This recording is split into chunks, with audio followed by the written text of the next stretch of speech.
Welcome in, college hockey fans in the desert Southwest. This is a day we've been waiting for how long, Tom Callahan? Since October, pretty much, right? September, October. This is hockey history in the making, right?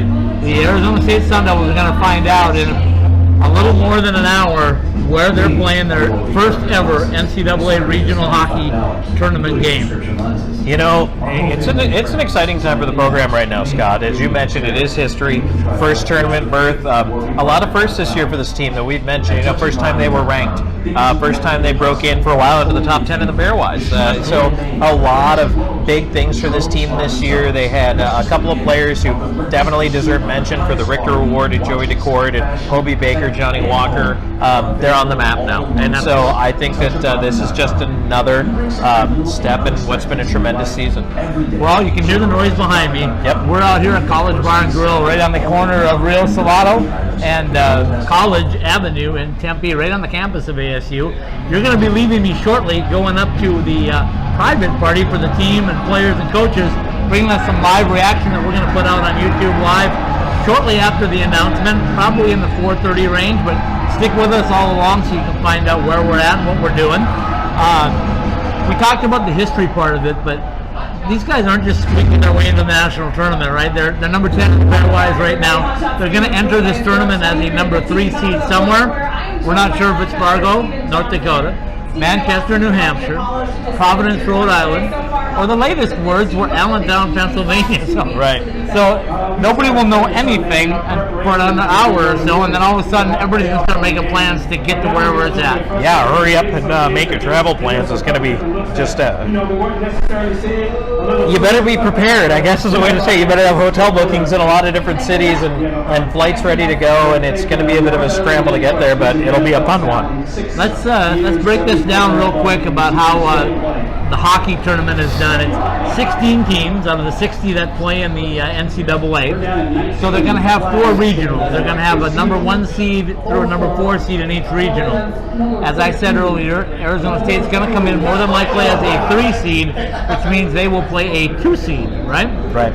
We know the number 1 seed, or we can say with comfort and confidence that it's going to be St. Cloud State, and they're going to be playing at Fargo, North Dakota, being it's their closest regional. So they will be the number 1 seed there. If Arizona State does not go there, they will avoid the number 1 overall seed. The way it looks right now, they will be in a region with Minnesota Duluth. They will more than likely be facing Quinnipiac, who's the number 7 seed, and they will have another 14 seeds, so whoever that ends up being. So when I look at it from the predictions, I'm going like, this is a really good deal for the Sun Devils, because all the teams that seem to be predicted to be in their region are teams that are very beatable for them. Well, and I mean, no matter where they go, they're going to be happy to get in. So certainly the Sun Devils will be eager, they'll be excited, but matchups can play a part of it, Scott. And I think that there are certain matchups that could favor the Sun Devils team, and perhaps just through the way things work themselves out, and the Sun Devils have earned their right to be here, they will have a favorable draw, and maybe they can win a game or two. And if you win 2, you're in the Frozen Four. I mean, it's a one and done tournament, so you lose, you go home. But if you win twice, all of a sudden now you're playing for the national championship. If you win 1 more game and 4 wins, you are national champion. Absolutely, and let's talk about the Frozen Four, which is the ultimate goal, right? It's going to be in Buffalo, New York, your hometown. We're going to be there. We're going to be covering it for everybody. Win, lose, or draw, we're going to be there because we think it's important in the growth of hockey here in the Desert Southwest, college hockey especially. We need to be down there. We need to up there, I should say. We need to be up there covering this and reminding people of just how prestigious this tournament is. I mean, for hockey fans, they know. For non-hockey fans, they're going to find out. If let's say you're a college basketball fan, we haven't gotten to the Frozen Four part of the tournament yet. The Final Four is the Frozen Four for hockey, and that's how important it is. So I'll tell you what, if the Sun Devils can make an appearance in really only their 3rd full NCAA season, that would be, number 1, bananas, but number 2, really, really impressive. Absolutely. Well, let's take a quick break. The next time we see you, Tom, we're going to see you live up at Papago Golf Course here in Tempe. Phoenix, Arizona is where you're going to be. From Tempe to Phoenix, it's across the border. Big deal, right? That's stone's throw. Bringing us some live interaction from the players as they react to this historic moment. Looking forward to it. We'll be right back.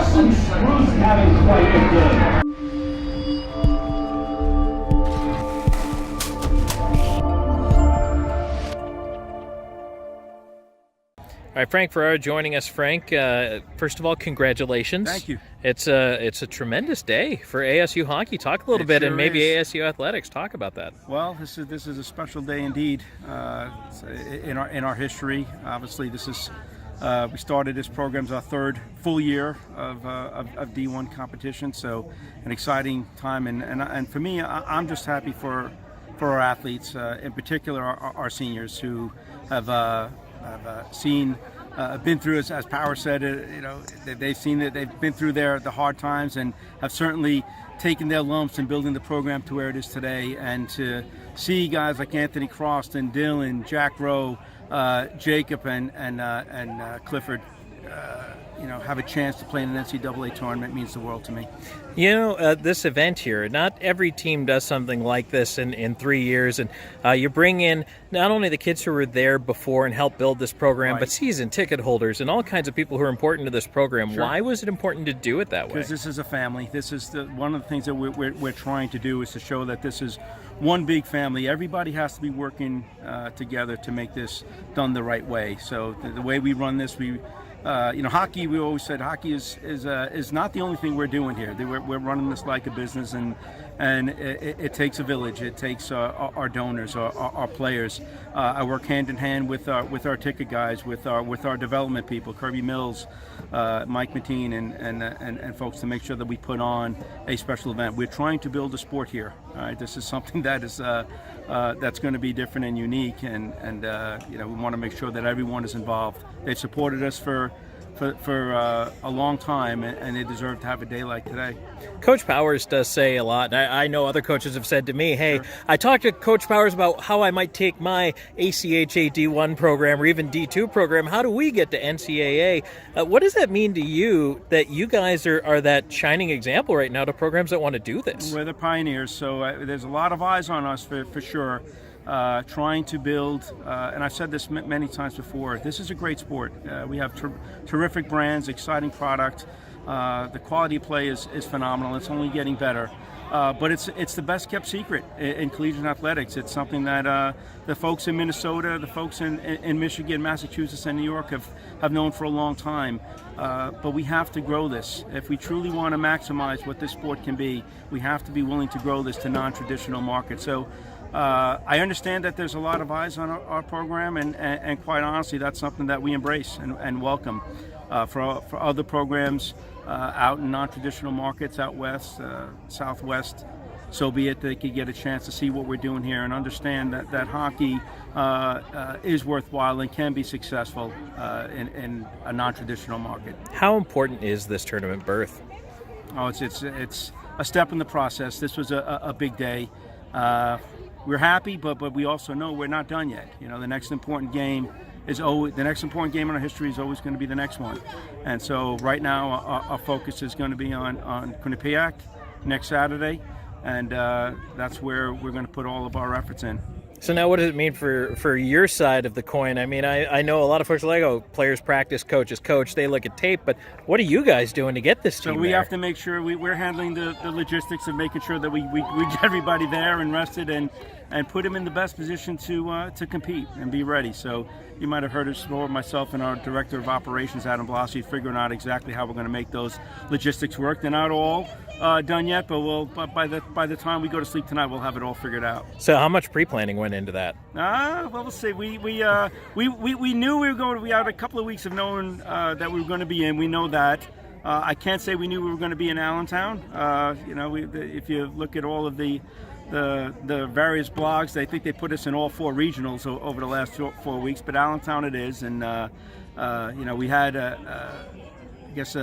plans that were semi underway, and now we're just gonna complete them. Well, once again, congratulations and thanks for the time. Thank you so much. Thank All you. right. Appreciate it. Pre-game like a pro, post-game like a champion at College Bar and Grill. Located across the street from the iconic A Mountain and Sun Devil Stadium and a quick walk from Wells Fargo Arena, College Bar and Grill is your home for the best local craft beer, delicious creative cocktails, tasty food, and Tempe's best atmosphere for Arizona State athletics. College Bar and Grill. Pre-game like a pro, post-game like a champion. Online at ilovecollege.co. Long time to wait, like 3 weeks or something like that. How's it been kind of getting through this break? It's been awesome. I mean, college hockey is a really long season, so most people, like we've talked about, see it as a detriment, but we look at it the complete opposite. I mean, those last few games of the season, you're really burnt out, so we've got to rest for 3 weeks and then, get back up to game shape. So we're rested, we're focused, we're ready to go. Did you ever think you would be in this position, not only this season, but throughout your career here? 100%. My freshman class coming in, our goal was to, go far in the tournament before our time was up here. So our goal's just starting to happen. So yeah, we're excited, and this is what we came here for. What is it about this year's team? How we're such a close family. I said it from day one. As soon as I got here this year, it was different. There was no cliques or anything on the team. It was just, one big family who will do anything for each other. Being able to say that you're a team captain of an NCAA tournament bound team, I mean, what's that mean to you personally, just in your own accolade? Just what does that mean to you? Yeah, it's really cool. I'm really thankful. I've been alternate captains my career, but I've never been, the captain. So it's really cool, and I'm really thankful that I get to lead this group of guys because they make my job really easy. My job is to encourage. It's not my job to be the coach. That's the coach's job. So I'll always be there to pick guys up when they fall. On the ice, what's important heading into the tournament? I think it literally comes down to our work ethic. We've shown that all year when we show up and we're ready to outwork that other team. Good things happen, but when we don't, bad things happen. So we're gonna come in and work harder than we ever have before. You didn't play Quinnipiac this year, but you played them in the past. What are your thoughts just on playing them? Yeah, they're a great team. They got some really skilled guys, but it's nothing that we haven't seen before. I mean, we've played some of the best teams in the country this year, and we've proven we can play. So we're excited, and like I said, when we go into games, it doesn't matter who we're playing. If we work hard, good things happen. Expectations and finally getting to this moment. Just how does it feel for you guys going in the tournament? It's awesome. It's something that it's hard to explain because inside that locker room, every single guy in there believes that we could be here. But as soon as we got out of that locker room, we had a lot of people that said we couldn't do it. So it's just really cool to see what a group of guys who actually believe can do. And I think we're proving that. We're a family, like I said, and we just have that belief. And we knew we could go this far. We're going to go farther than just the first tournament game. We want to go all the way. How big is it for the program now? You said that you're building your legacy. Yeah, it's huge. Like I said, a lot of people don't respect us as a program. I still don't quite know why yet. I mean, we've proven something that no one really has proven before. It's our third full year Division I, and we're going to the tournament. So I think it's just cool to show everyone, like I said, what having a family, not just a team, can do for your success. And I think it's showing, and it's huge. Hey, Michael here from M-Drive. My dad, a world-class scientist, actually made M-Drive for himself to stay active and continue enjoying life. And yes, M-Drive supports healthy testosterone, but it's so much more. M-Drive is the everyday supplement to fuel your drive with more energy and more strength. Listen, we'd love for you to try M-Drive too. Visit mdriveformen.com and we'll give you 20% off your first purchase. Just type in the code DRIVE at checkout. Refine your prime with M-Drive. All right, welcome back in, college hockey fans in the Desert Southwest. We're back live at the College Bar and Grill here in Tempe on the campus of Arizona State University. everything winding down. There's some stuff going on. There's still basketball going on in the background. There's Arizona Hot Shots football game that ended. But the excitement, the reason we're here, Tom Callahan, is because of the Arizona State Sun Devils, and we're calling Desert Frozen Over, hockey history. What do you want to call it? Yeah, I like hashtag Buffalo Bound, the best of all. That means we're going to make it through the regional. But you know, it was funny, Scott.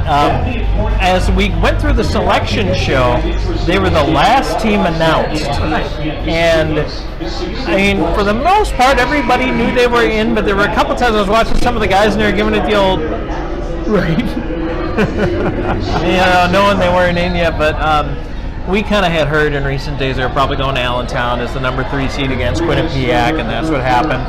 But that doesn't mean it was any less relief or excitement or any of that when it was announced. And the guys were excited. They're making history. Well, you were there with them live. You had a chance to record some interviews that we'll have up on the site along with this podcast. But what was it overall? Once it was announced and they knew they were in, was there a sense of relief? Excitement? What did you feel? It was yes, both those. Also, there was that confidence again, Scott. It's been there all year, and that's one of the things when I talked to Johnny Walker. I said confidence has been such a big buzzword with you guys. Coach Powers referenced the schedule at the beginning of the year. How people said they were crazy, they were nuts to schedule all these heavy teams, and internally the coaching staff said, you know what, guys, if we go 500. That's going to be a good year. But then they started 9-3. Right. And it just kept going from there.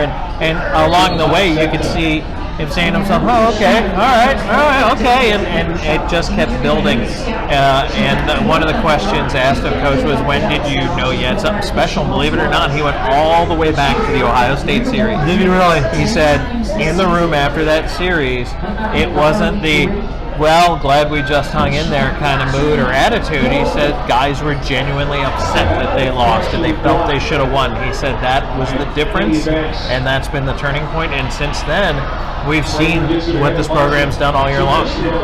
What did you think back then? That was your first experience with ASU hockey. I had kind of told you in advance that this team was pretty good, but you saw them in action.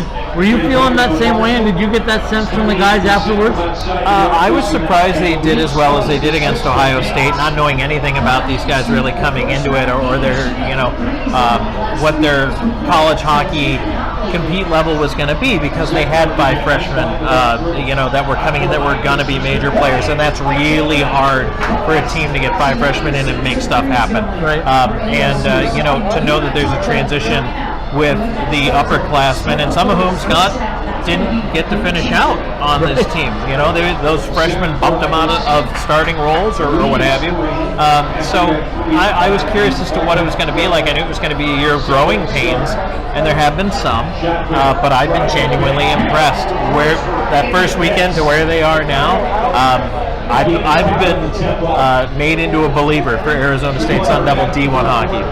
Well, let's talk a little bit about the brackets. First and foremost, we'll talk about that Midwest Regional in Allentown, PA, where the Sun Devils are headed. How fitting is it that they play the very last game of the regional tournament, 7:30 p.m. Eastern? Yeah. I mean, could they have gotten anything different for this whole program? You've already had to wait 3 weeks. What's the last game of the regional on the weekend? I mean, it just seems. I believe Coach Powers called it poetic justice. Right. He said it just seemed like that's where they should have been, playing last game. But I don't think they care when they play, who they play. I don't care if they're playing in a parking lot. These guys are going to show up and play hard, and I'm very excited, Scott, for them coming into this tournament. I think that there was a little bit of a sense of guys off the record, not as much on, but they like this draw. They like this bracket. They feel pretty good about heading in, playing Quinnipiac in that first round, and then kind of seeing what happens from there. Well, here's the thing. They've beaten Quinnipiac in the past. They know they can beat them. I know they feel comfortable with Minnesota Duluth. They wanted to play them here during the Desert Hockey Classic and didn't get that matchup. Bowling Green is Bowling Green. Right. They did play Minnesota State, who knocked out Bowling Green from the WCHA conference tournament. So I agree. I think this is the best draw they could have had. So let's review it real quick. Minnesota Duluth comes in as the number 1 seed in the region, the number 2 overall. Bowling Green comes in as the number 4 seed, so they'll play first. And then Quinnipiac, the number 2 seed, ASU, the number 3 seed. That'll wrap up the Midwest Regional. However, you get Midwest out of Allentown, PA, I'm not sure. Kind of like how you get West out of Fargo, right? West of what? The Mississippi? Yes, pretty much. Pretty much. All right, so let's go over the East Regional. We've got Minnesota State, the number 1 seed against Providence. Your thoughts on Minnesota State? Minnesota State's going to be hard to stop coming out of there. I mean, the 2-3 is very interesting to me. Northeastern Cornell. I love Cornell. I love big physical hockey teams. If there is someone who can stop Minnesota State, maybe it's them. But they still have to beat Northeastern in the process. Those two teams could really take a lot out of each other. And I mean, no disrespect to Providence, but I just think Minnesota State's just that good. Yeah, Providence is the host school and also playing in their home building in Providence. Right. So that's kind of cool for them, but I think it ends there for them as well. Let's jump over to the West Regional. St. Cloud coming in as the number 1 seed overall, and the number 1 seed in that region. They get the number 16 seed overall, which is the AIC, the Atlantic Conference champion. And of course, the Atlantic Conference champion AIC came on here a couple weeks ago, and ASU swept them. Your thoughts on St. Cloud State and AIC? I think AIC is a better team than a lot of people will give them credit for. I don't know if they're going to displace St. Cloud, but I think they have a shot at it. They have some very talented, very skilled players on that team. I wouldn't be surprised, actually, if something like that happened. And as far as Denver, Ohio State goes, Ohio State's just been a little too inconsistent for me to really like them this year. Yeah. So I think Denver gets through there. But you know, we're probably looking again at a look. If AIC pulls the upset, great. Denver might get out then, but probably St. Cloud. And that's the NCHC regional, if you will, with 2 schools there. We'll jump down to the Northeast Regional in Manchester, New Hampshire. UMass playing pretty much at home, right? Yeah. I got against Harvard, another crosstown rivalry for the most part. Right.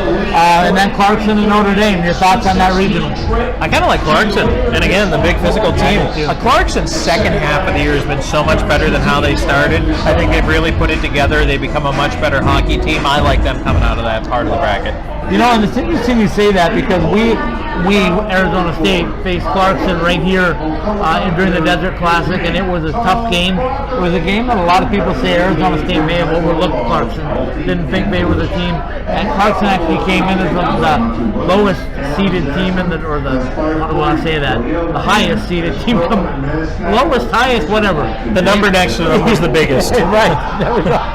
So, but you know, Scott, they came in that game and they put ASU away early with those couple quick power play goals, and Arizona State was stunned. They were on their heels and they didn't really get back into it. So, you know, Clarkson, I think that tournament at Christmas time is really where they started turning around. The other thing I'm going to say is that all 4 of the teams that played out here in the Desert Hockey Classic, are now in the NCAA tournament. 2 of them are number 1 seeds, and Clarkson and ASU come in as 2 and 3 seeds respectively. Says an awful lot about what they brought down here to play hockey, didn't it? Yeah, it really does. And for college hockey fans who were there, tremendous treat to watch that tournament. And you know what, Scott? Down the road, there'll be more talent just like that coming here to Tempe. Absolutely. I think they've finally done what they wanted to do, was make the real name for themselves and validating it with an NCAA tournament. I know that Coach Powers and those guys in that room know that this is not the end of the road for them. They know they can go farther and they want to go farther. So who knows? 4 more wins to a national title. That'd be great. If they bring that down here to College Bar, we're going to have a really good time. Absolutely. We're going to have a really good time no matter what happens. So make sure you stick around for all of our tournament coverage. Absolutely. Let's wrap things up down here by saying a big thank you to College Bar and Grill for having us in on a very, very busy Sunday for them. They had NCAA basketball, men's and women's. They had an Arizona Hot Shots AFF football game across the street from us. So a big thing, good for them to bring us down. Let's also thank our sponsors at OxyPow and M-Drive for stepping up for us as well. And I'll leave the door open as well. I'm going to be out and about in the Tempe area looking for recruits, if you will, for our coverage going forward. We're going all the way to the Frozen Four. I know you're looking forward to that. Yep. Getting back home. So if you want to hop on board the NCAA hockey train here at ASU, give us a call and join us. Absolutely. Looking forward to it. And Scott, thank you. And thanks to everybody who's been following us this whole time. And There's more hockey yet to come. And I can't leave this without giving a shout out to my wife Terry, who's been behind the camera for us. Terry's done a great job. It's a very difficult task to keep up with us too. We can provide some content that takes a lot of work, so big thanks to Terry for sticking out here and helping us out. As you can hear, this is still a popping environment. Join us next week. We'll be next podcast on Wednesday as we prepare yourselves for the NCAA regional tournament. Looking forward to it, so stay tuned, everybody.